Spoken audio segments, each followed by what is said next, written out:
Assalamualaikum warahmatullahi wabarakatuh.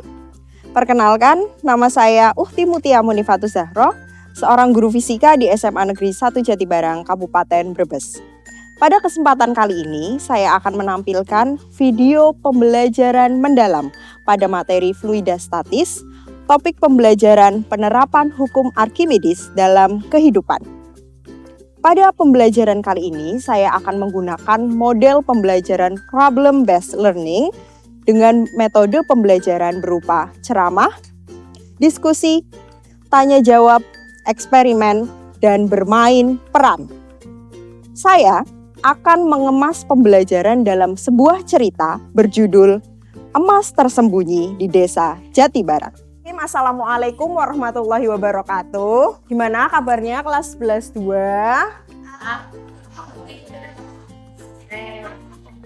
Alhamdulillah. Gimana kehadirannya lengkap? Lengkap. Oke, bagus. Oke, sebelum memulai pembelajaran, alangkah lebih baiknya kita berdoa terlebih dahulu ya. Mbak Asya minta tolong dipimpin doa boleh? Oke, silakan. Duduk siap, gerak. Berdoa mulai. Terima kasih Mbak Asya. Oke, sebelum memulai pembelajaran, Bu Uhti juga pengen kalian belajar di kondisi lingkungan yang nyaman. Jadi Bu Uhti pengen kalian coba lihat seloroknya atau di lantainya ada sampah apa tidak ya. Sekarang lihat diri kalian sendiri, sudah rapi apa belum? Pada kesempatan kali ini kita akan belajar hukum Archimedes. Bu Uhti pengen tahu dong, menurut kalian ada kejadian tidak biasa apa saja sih yang pernah kalian alami saat berenang? Pas berenang di kolam renang, kalian pernah main sama temen-temennya berenang, meluncur, terus kalian tarik gak di kolam renang?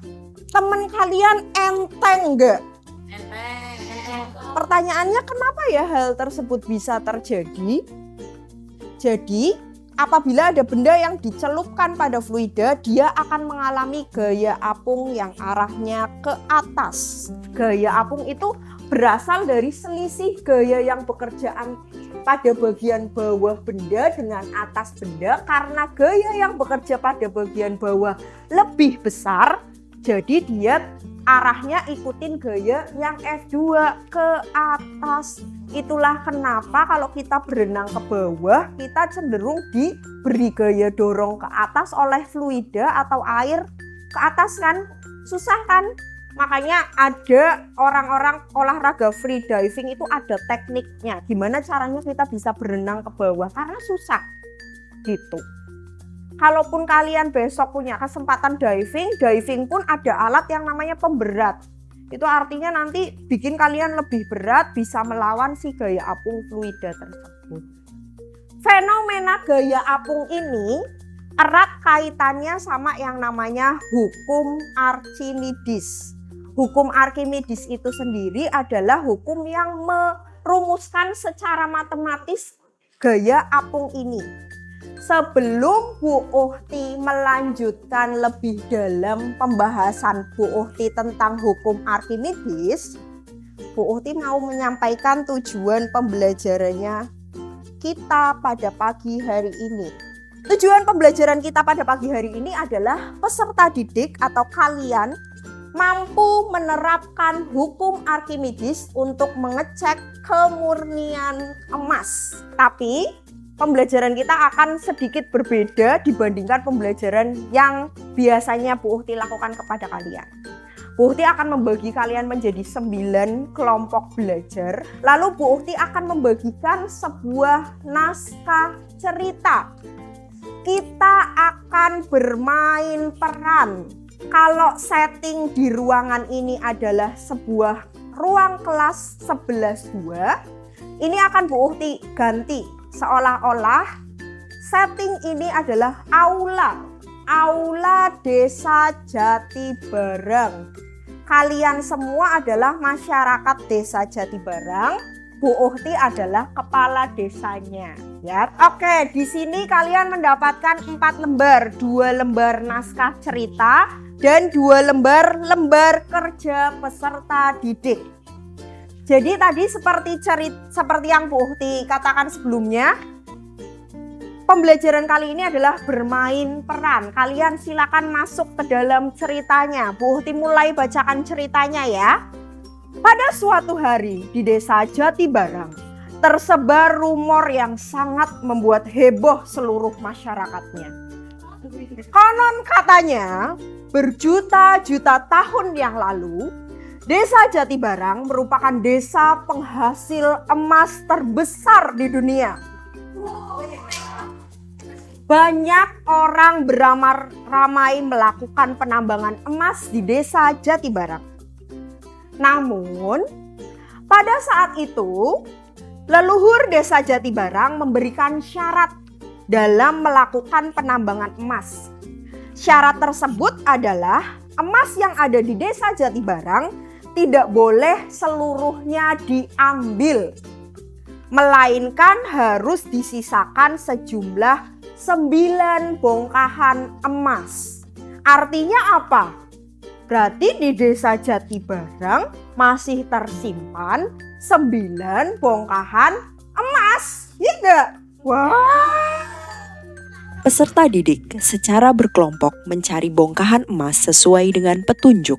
Peserta didik melakukan scan barcode untuk mendapatkan petunjuk keberadaan bongkahan emas yang tersembunyi.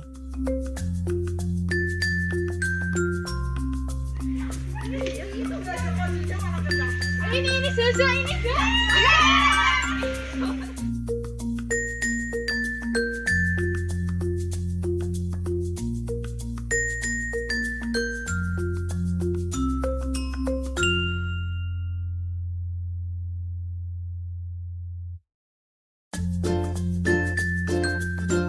Setelah semua kelompok menemukan bongkahan emas, mereka melakukan pengecekan kemurnian emas melalui percobaan dengan menerapkan hukum Archimedes.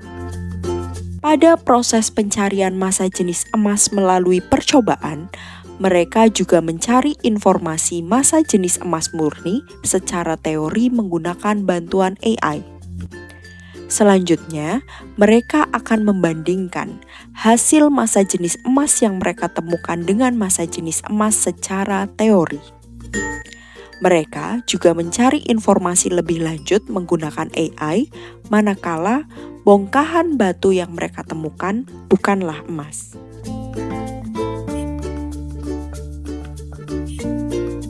Alhamdulillah, kita telah mengecek seluruh batuan yang telah kita temukan ya. Coba semua RT gimana? Emas apa bukan? Oke, coba kita coba dengarkan penjelasan masing-masing RT. Batuan apa sih kira-kira yang mereka temukan dengan bantuan aplikasi AI? Di sini saya akan jelaskan tentang kenapa batu yang kita temukan itu bukan emas.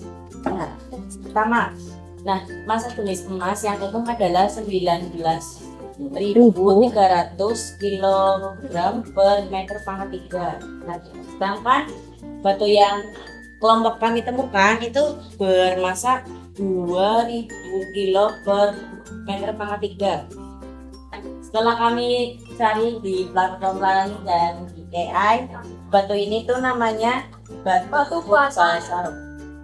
Alhamdulillahirabbil alamin, pembelajaran bermain peran kita telah selesai. Oke. Pembelajaran tidak akan bermakna tanpa adanya refleksi. Jadi Bu Uhti mau merefleksikan pembelajaran terlebih dahulu. Dengan cara apa? Dengan cara kalian coba mengisi Google Form yang Bu Uhti bagikan. Coba HP-nya dikeluarkan dulu.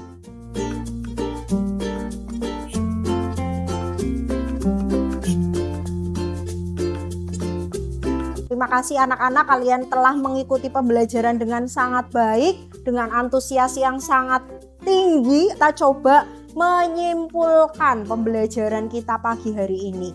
Itu menggunakan sistem matematis yang telah diturunkan dari hukum Archimedes. Iya, terus habis itu? Setelah itu hasilnya dibandingkan dengan massa jenis yang telah diketahui di AI. Iya.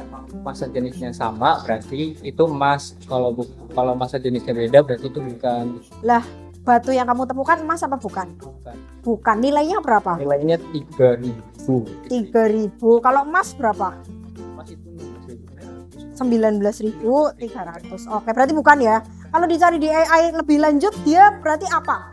Itu batu basalt. Oh, batu basal. Oke, minggu depan di pertemuan selanjutnya kita akan belajar yang namanya hukum Pascal. Berarti ada sistem yang menggunakan fluida di dalamnya yang membantu kita walaupun gayanya kecil, keluaran gayanya akan sangat besar. Itu nantinya akan kita bahas di hukum Pascal pertemuan minggu depan. Dan jangan lupa untuk tugasnya yaitu setiap kelompok silakan membuat laporan percobaan. Terima kasih atas perhatiannya kalian, atas antusias kalian dalam pembelajaran pada pagi hari ini. Bu Uki akhiri. Terima kasih. Wassalamualaikum warahmatullahi wabarakatuh.